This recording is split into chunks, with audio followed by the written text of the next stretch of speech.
I'd like to start off with a reading from George Orwell's 1984. Bear with me. War is peace, freedom is slavery, ignorance is strength. Now, I haven't read this book in about 20 years, so it really doesn't mean it. I actually open up to a random part of the book itself. But I have read the book, though, just not in a very long time. But I want to talk about the all-pro votes and how I think it's a little bit more binary than I would like to have it, in terms of maybe people being too scared of how they vote because it goes against the whole populace or narrative or whatnot. So I want to break down my shit at least. So, and I'm not going to break down every vote because it's 15 fucking people, right? But I'll break down what many might consider the most egregious. So, this voting is not based on who solely is best at their role. Let's just get that straight, which it did include that to a certain factor and a certain degree, of course, because you're literally voting for top, jungle, mid, ADC support, right? But it also includes what they provide to their specific team. This is not how valuable they could be to any team in the entire league, and in that sense, a plug-and-play player. And so I say this because it's the idea into which necessarily you could just say, well, this person is the best top laner or the best jungler or whatever, so therefore they could plug into any specific role. And also in the fact that you have to admit that because they plug into the role in which they fill within their specific team, that makes them do their job very, very, very fucking well. And so you have to take that into consideration. It's just not how versatile or well-rounded that player is. And in fact, they might shove themselves into that specific role even harder because that's what their entire team needs, right? So I think that's one argument that's entirely missing from all subjects when it comes to discussing all pro. It's just completely, I guess, missing from the entire conversation, and that needs to be addressed entirely, right? Because you can't just rely upon diversity itself, and we'll get back to that in a second. Also, this is not a place to discuss legacy and historic significance, although that bias will always creep into people's voting. Like, say if you're voting in the LCK and maybe Faker is doing relatively well, obviously he's going to creep up a couple different slots higher than you would put anyone else that isn't named Faker, so but with that said, although that bias always creeps into people's voting, it should be at the forefront of a voter's mind to kind of shy away from that particular player and whatnot. And you kind of have to combat yourself in that sense, right? If that makes sense. But you also don't want to go the other way and just say, well, because it's Faker, that means I'm not going to vote for him, right? So there is that kind of relative balance, that I guess cognizant nature that you need to kind of keep yourself in check when it comes to just admiring a player versus judging them off of their own play individually at that current time. Now, this is also not about how the team will perform heading into playoffs, nor their future split, in this case, summer split. And this is what really grinds my gears. I don't know who the fuck said that. I don't know. I remember the Simpsons saying that and borrowing it from like some Fox guy or some shit. We all know Simpsons borrow from Fox.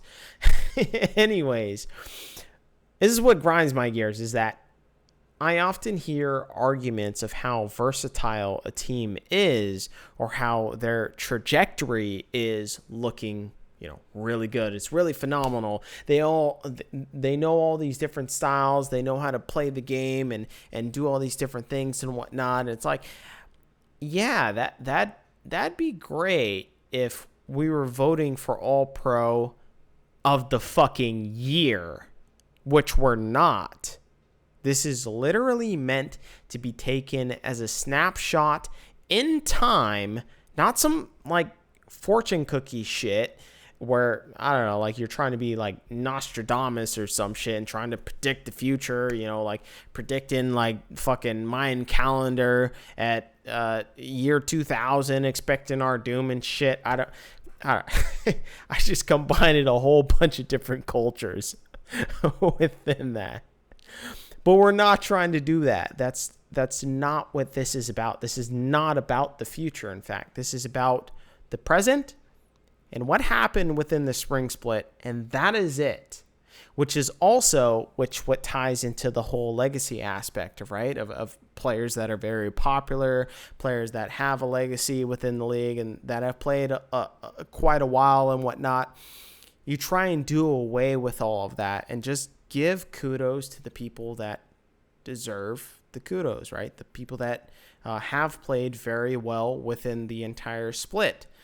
And I think more so the legacy is going to creep in rather than the whole snapshot in time, of just how, well, they're progressing good and their trajectory is good. And so how will they perform in Summer Split? And how are they setting themselves up, I guess, in Summer Split? It's not what All Pro is about. It's not what the voting is about. So just get that out your fucking head.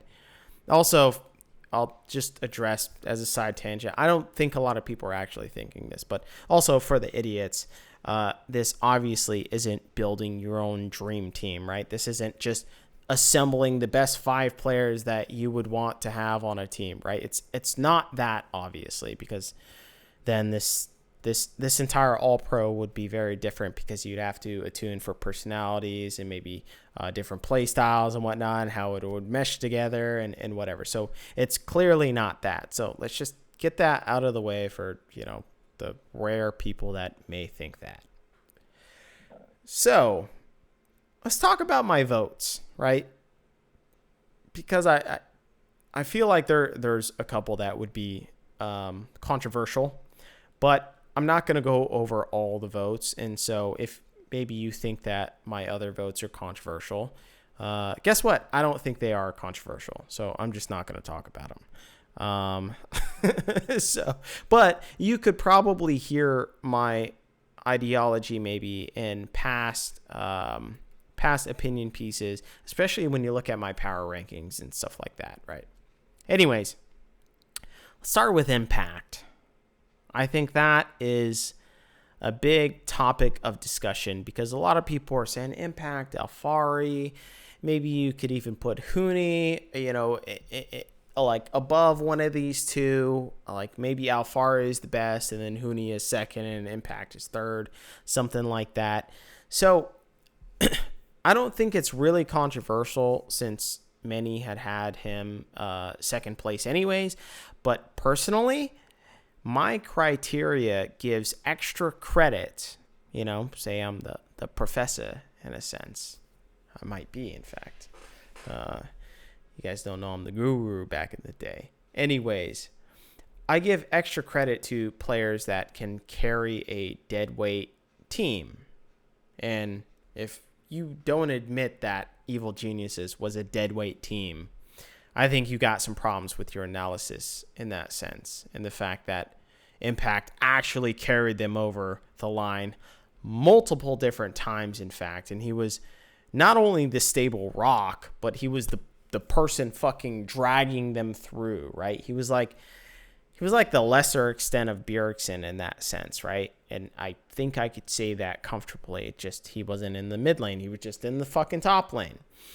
So for those that are saying And I think this is probably a common argument of just, well, if he was so good, he should have been winning more games, right? It's just like, you realize the flaw in that logic, first of all. And I just want to address this for the entirety of people that I think are very good in lower teams that didn't actually win a lot. And this is, you'll get how this logic is, I guess, cyclically brought up, especially when it comes to the Riot broadcasts as well, too, because they only allow people that have won the game in order to get MVP of the entire match, right? Or MVP of the week or whatever. It's because they only think that winners are the only ones that have actually done well within a specific game. And in fact, if you look at really a whole lot of other esports, there are people that can actually do well within a game, yet also lose the game. I mean, the greatest example comes to mind of Simple, right? How many times has Simple lost a fucking game in Counter-Strike Go with his Na'Vi team, and yet he was still a banging ass player, and people recognize him as a fantastic player, one of the best players in the world, yet his teammates often let him down. So, with that said, think of it in terms of League of Legends. Well, like, it might be true for Diamond players that, yeah, if you were better, then you could have just won the game, because you could have just carried your team over the line. And, I think that has plenty of credence to that. But then when you have this skill ceiling that gets lower and lower, right? Because as you climb up the ranks, it becomes harder and harder to become better than your competition. Then it becomes much more difficult in order to make that determining factor by yourself. Especially within team play, that becomes far less true, right? You become 90% efficient at your game. Let's just say 100% is Faker and 90% is every other pro. That whole 10% progression, it's like, okay, yeah, you get up to 95, but then how much is 96 actually going to help you win the game itself? And that's the whole idea, into which I don't think a lot of other people understand. They're still comparing it to the whole diamond aspect of to where, well, if you were way better, if you were challenger level, then you could actually win the game. It's just like, well, you realize that a lot of these pros have maximized a lot of their avenues in order to win the game itself. And if you have someone running it fucking down mid lane, we're not going to say who was running it down mid lane. But, there are some people, I think you could imagine who was running down mid lane, that it's very hard to fucking win a game when someone is running down, right? So, and especially in a professional game where there are multiple different people that can take advantage of that singular player, in fact. And they are very good at taking advantage of that player because, guess what? They're very good players, right? They know how to exploit said aspect. So I just find that very faulty when it comes to, I don't know, someone like Impact and how he doesn't deserve to be first all-pro team, and the fact that he carried his team almost entirely when it comes to getting wins on the board anyways. So let's jump to another guy, Huhi. Now, I had Huhi on my board for all pro because I really just felt like he was just super underrated, especially with both his tutelage of FBI, which he had said in multiple different interviews that was the case, and his ability to make Monster just look, Closer look like a monster, I guess. You could kind of interchange that. I don't know. Maybe that's going to be his nickname at the end of the day. But on top of that, I do think that 100 Thieves ended up having great vision control and feeling less random about plays during the beginning of the split. Now, you might consider that, well, that is just because they have synergy because they were just Golden Guardians with plus someday, right? And I think that, too, in part, is true as well, too. But you also have to give the credence to Huhi and the fact that he has been able to help his ADC and the fact that a lot of people ranked FBI very high, and I did as well too. But I think that is on top of who he enabled that bot lane, as well as closer too. And people are just entirely forgetting that aspect. And I just don't get to see why. And that's also another phenomenal factor, is the fact that he's been able to help closer while also helping his ADC FBI become really good in lane as well too. Like, that's a double whammy in my factor. And so I just don't think there were any other teams that looked as clean throughout the entire progression of the entire split when it comes to controlling objectives, controlling the ADC bot lane, and helping their entire jungler, aside from Blabber, which I think Blabber actually just created his own leads himself, which is why I put Huhi above Vulcan would ever be, in fact. Like I said, because he also helped his ADC quite a significant amount. So I think you can see the logic in that. I would hope so. Wall Turtle and Smoothie. These are probably one of the more contentious ideas, and I would admit that they are. But this was one of the few bright spots of CLG when you just look at them as an entire team. You could see that generally they got leads from the bot lane. Like, you think fucking Wiggly is going to get you a fucking lead? Do you think RJS is going to get you a lead? So amongst all the turmoil of both their mid laner and having a sub jungler, I think this was just inherently the bright spot within the entire team. And let's also remember that they had the most dominant early game out of any team for like half the entire split. And their wins only improved through a new jungler and a new mid laner. So the only consistent aspects were Finn and Wall Turtle and Smoothie. And so while I do say that Finn was somewhat of an underrated top laner, I think that he was actually pretty good. He could have been burgeoning on 4th or 5th, right? I think he probably contests with someday in that aspect and whatnot. But I think Smoothie and Wall Turtle have proven they've dominated lane over and over and over again. And they seem to be the only consistent factor for getting wins, along with Finn, as I said before. So let's move on to this other idea, aside from all my votes and shit like that, because I think these other points are very important. I do agree that at this point, co-streamers should be allowed to vote on All-Pro, MVP, and Coach of the Split. Additionally, there should be a requirement of coverage that needs to be met for a vote ballot. So, i.e., someone that watches EU or LCK primarily, but sometimes makes content for LCS, shouldn't be considered. Because I saw some people that had some votes that were just like, well, what the fuck? I know your main coverage is over in these other regions.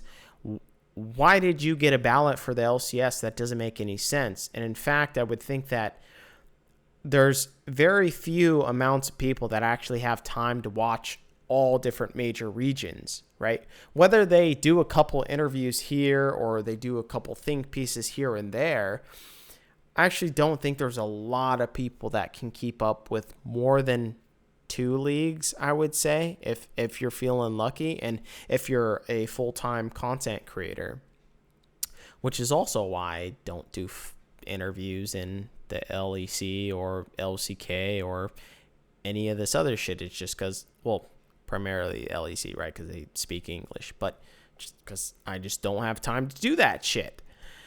So I just think, once again, the all-pros, like all-pro votes, prove to essentially be a joke, and they seem to be a combination of the narrative, which also, by the way, it's no wonder that Riot gets to vote on any of this shit anyways, is because, well, they also want to propagate the narrative itself too, to where they can build a good storyline, they can have an entertaining league, I guess, and so they just have more and more incentive in order to fall into the narrative itself anyways, right? Sure, they try and bring on some analysis, within the broadcast, but there's no denying that there also is the narrative aspect, which is it's partially an embodiment of both analysis and just storytelling, right? So if you're looking for something that is just pure voting based on who is the best, why would you want people that focus more on narrative in that aspect? And sure, I think you can also criticize the media in that as well too, and the fact that I think a large part of the media, in fact, is driving narrative and whatnot, and not necessarily focusing on the entire analysis aspect, right? So this is maybe where co-streamers get involved, but then again, you also have narrative is just another form of entertainment as well too. So just because you think all these co-streamers are so knowledgeable about all the shit that they think about the game, you also have to realize that they're doing part of their analysis with a form of narrative, or therefore entertainment. So just don't think that they're completely exempt from ignoring narrative, and you think that their entire analysis is just pure, clean fucking analysis. That's bullshit. And I know that for 100% fucking fact when it comes to, people trying to do these runs up into Challenger and whatnot. And you wonder why Twitch streamers themselves don't constantly play Challenger over and over again and just only play their Challenger accounts. It's because, well, the queue times are way too long, so therefore they don't get as much content out, right? And so they have to follow the content as it were anyways. And so if you follow that fucking logic, here's a tip for you plebs, is that the content also follows the narrative. It's not all about the analysis itself too. You can't just say that someone with pure analysis can therefore provide the greatest content itself. It doesn't actually work like that. I'm just going to let you know that little secret. So with that said, these awards aren't about narrative. They aren't about edgy, tangent, ideas of who you think is best or whatnot. And if you think Jose Dioto is actually first all-pro, or newbie even belongs in the entire list at all. And an area where not towing the line is noticeable, I think that's where a lot of people kind of get a little iffy in that sense, and that they're afraid of not towing the line, right? And so these awards aren't all about that at all. They aren't about, the fan sentiment at all either, right? Which is then obviously a derivative of the narrative itself, because a lot of the fans derive their entire entertainment, or their, I guess, scope of the entire scene through narrative. Yeah, sure, they do from some analysis, of course, but it's mostly through narrative, and I think it would be a lie to say otherwise. So, and also, this isn't about voter fatigue and, a new guy coming in, and so therefore he deserves it because this other guy won it for this other year or whatever. Like, it's none of that. It's about who is playing the best, plain and simple, and that is it. And so once you go off that beaten path, then you start to realize that all these all-pro, votes and whatnot are just kind of a complete sham. They're muddled by all these different factors that don't actually make sense. People are trying to toe the line. People are trying to get favoritism. People are trying to push narratives, and it's not about that at all. And it's also not about just pure statistics, and it's not about the pure eye test. It's not about any of that at all. it's just about trying to put your honest vote out and being a good analytical mind. And I just think that's very lacking within the scene because people are trying to push their own narratives, their own motives. And I just think it's very convoluted in that sense. And I actually don't think that the whole co-streaming aspect is going to fix that at all, in fact. And I just think that's a more regurgitation of content, as it were, anyways. And so in order to keep the whole, all pro voting clean, is that people just need to come in that want to do it and that want to create a prestigious accolade in and of itself. And, I'm not going to go into the whole MVP voting because I think generally most players, players voting on other players is a whole nother topic, which is a very significant portion of, I think, just the pro voting ballot and whatnot. But MVP, I think a lot of people actually take it seriously, which is good. But at the same time, it does come with a lot of the other caveats that I just said about narrative and whatnot. So it's just a whole fuckery. And really, it's kind of disappointing to look back on the MVPs or the all pros or coaches of the split is more of a side tangent, and that's a whole bee's nest in and of itself, right? So, and we can get into that some other day. But it just seems like the all pro voting itself, let's just focus on that, is that it just feels as though there are a lot of people that are dishonest, that are focusing on narrative, that are focusing on their own motives, and some people that just don't give a fuck and they just want to be edgy. And so with that said, I don't know. I don't have a whole lot of weight or hope for the all pro. And really, it's kind of tarnished the history of the LCS itself, or rather maybe even the LEC itself, but LCS is what I'm more familiar with. And so I just think we could just brush this up a little bit more, and it should be about, celebrating greatness in that essence.